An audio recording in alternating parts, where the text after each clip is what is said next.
Question. What was the first animal to be sent into space, and what was the purpose of this developed mission?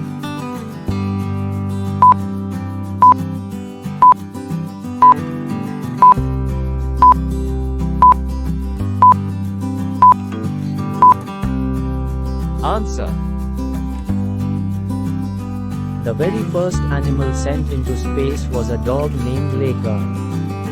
This happened in 1957. Scientists sent her to space to understand how space travel affects living beings, like animals. Unfortunately, Laika didn't return safely from her mission.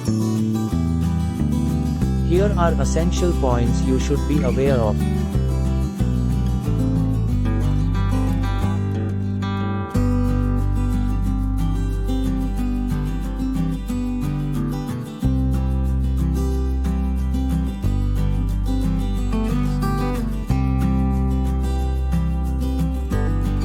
Take a look at this photo of Laika before she went to space.